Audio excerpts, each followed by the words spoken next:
2008 সালে মুম্বাই শহরে ভারতের ইতিহাসের সবচেয়ে ভয়ঙ্করতম টেররিস্ট হামলা করা হয়। আজ 16 বছর পরেও এই হামলার ক্ষতচিহ্ন প্রতিটি ভারতীয়র মনে দগদগে হয়ে আছে। নমস্কার friends, welcome to my channel the M talkies, a true crime documentary channel. আজকে আমরা 2008 সালে মুম্বাইতে ঘটে যাওয়া সবচেয়ে ভয়ঙ্করতম টেররিস্ট হামলা নিয়ে জেনে নেব। চলুন শুরু করা যাক। 26শে নভেম্বর 2008 করাচি থেকে পাকিস্তানের বোট আল হুসেনি ভারতের সমুদ্রে মাছ ধরতে যাওয়া কুবের নামে একটি ট্রলারকে সমুদ্রেই আটকায় এবং পাকিস্তানি ট্রলার থেকে 10 জন পাকিস্তানি যুবক জোর করে ভারতীয় ট্রলারে চেপে ওঠে। বন্দুকের গান পয়েন্টে ভয় দেখিয়ে ভারতীয় ট্রলারটিকে মুম্বাই কোস্টাল এরিয়ার দিকে নিয়ে যেতে বলা হয়। অবশেষে মুম্বাই কোস্টাল এরিয়া থেকে প্রায় 10 থেকে 12 কিলোমিটার দূরে কুবেরের মালিককেও হত্যা করে ওই পাকিস্তানি যুবকেরা এবং ট্রলারটি সমুদ্রে ছেড়ে দিয়ে নিজেদের সাথে নিয়ে আসা ইয়াম্মার পোর্টেবল বোটে চেপে ভারতের মুম্বাইয়ের কোস্টাল এরিয়াতে এসে পৌঁছায়।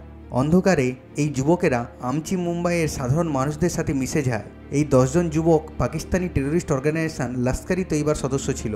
এইসব পাকিস্তানি টেররিস্টদের মুম্বাইয়ের সবচেয়ে জনবহুল 6টি জায়গাতে টার্গেট করে পাঠানো হয়। উদ্দেশ্য ছিল যতটা সম্ভব বিধ্বংসী হামলা করা এবং মানুষের জীবনহানি ঘটানো। পূর্ব পরিকল্পিতভাবে এই 10 জন জঙ্গি ছোট ছোটোভাবে দল গঠন করে এবং ওই 6টি টার্গেটের দিকে ছড়িয়ে পড়ে। উদ্দেশ্য ছিল সব টার্গেটগুলিতে একই সাথে হামলা করা, যাতে মুম্বাই পুলিশ এবং ভারত সরকারকে বিব্রত করা যায়। এই 6টি টার্গেট প্লেস ছিল মুম্বাই ছত্রপতি শিবাজি টার্মিনাস, মুম্বাইয়ের ফেমাস লিওপোল্ড ক্যাফে, তাজ হোটেল এবং hotel Oberoi Trident, Nariman house এবং কামা হসপিটাল। রাত্রি প্রায় 9:30 মুম্বাইয়ের লিওপোল্ড ক্যাফে সর্বপ্রথম হামলা করা হয়। লিওপোল্ড ক্যাফে মুম্বাইয়ের অত্যন্ত এক পরিচিত রেস্টুরেন্ট এবং ক্যাফে, যেখানে প্রত্যহ বহু ভারতীয় এবং বিদেশিরা আনাগোনা করতেন। 2 জন টেররিস্ট AK-47 নিয়ে অকস্মাৎ ক্যাফেতে প্রবেশ করে এবং গুলি চালানো শুরু করে। অন্ততপক্ষে 10 জনকে হত্যা করে এবং বহু নিরপরাধ মানুষকে আহত করে দুষ্কৃতীরা।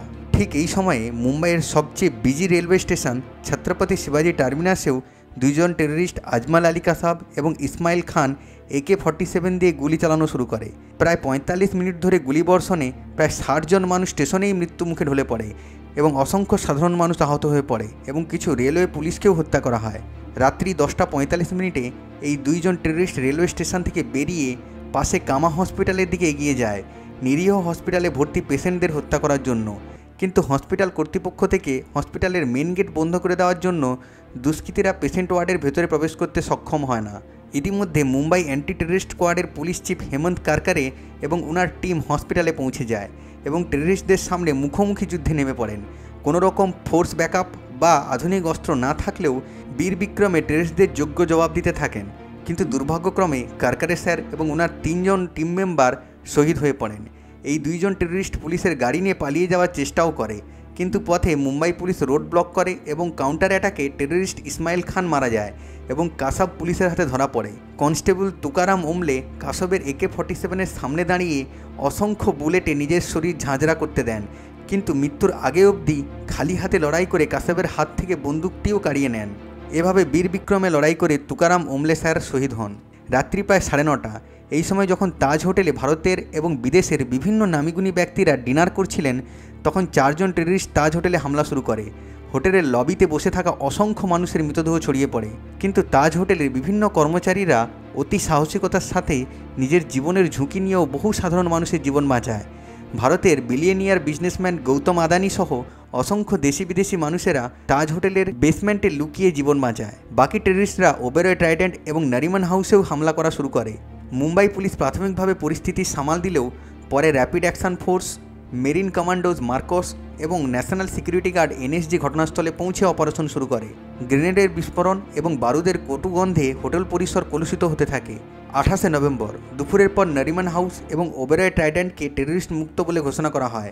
তখনও অবধি তাজ হোটেলে টেররিস্ট মুক্ত করা যায়নি। অবশেষে 29শে নভেম্বর সকাল 8টায় 72 ঘন্টা পর তাজ হোটেলে অনুপ্রবেশকারী টেররিস্টদের এনকাউন্টার করে হোটেলকে টেররিস্ট মুক্ত বলে ঘোষণা করা হয়। প্রায় 200 জন হোস্টেজকে হোটেল থেকে বের করতে সক্ষম হলেও প্রায় 30 জন নিরপরাধ মানুষকে হত্যা করে টেররিস্টরা। এই 10 জন টেররিস্টদের ভেতর কেবলমাত্র একজন আজমাল কাসাবকে ভারত সরকার জীবন্ত ধরতে সক্ষম হয়। কাসাবের কাছ থেকে জানা যায় এই টেররিস্টরা প্রত্যেকেই পাকিস্তানের অধিবাসী, প্রত্যেকেই খুব দরিদ্র পরিবার থেকে উঠে এসেছে। কেউ ডেলি লেবার, কেউ আবার কনস্ট্রাকশন সাইটে কাজ করতেন। প্রত্যেককেই মোটা অঙ্কের টাকা এবং ভালো জীবনযাপনের লোভ দেখানো হয়েছিল। ধর্মের নামে এদের প্রত্যেকেরই ব্রেন ওয়াশ করা হয়। বলা হয় ভারতে এসে যতটা সম্ভব হত্যাকাণ্ড চালাতে, বোঝানো হয় যদি জিহাদে এদের মৃত্যুও হয় তবে জান্নাতের সুন্দরী হুররা এদের দেখাশোনা করবে। ইন্টারোগেশনে অফিসাররা অবাক হয় যখন কাসেব বলে ঠিকমতো খাবার আর টাকা পেলে তারা এই কাজ ভারতের জন্যও করতে পারে অন্য কোনো দেশে গিয়ে। জিহাদের নামে পবিত্র কুরআন সম্বন্ধে এদের প্রত্যেককেই ভুল ব্যাখ্যা দেওয়া হয়। রীতিমতো মিলিটারি গ্রেডের ট্রেনিং দিয়ে একটি কিলিং মেশিন তৈরি করা হয়।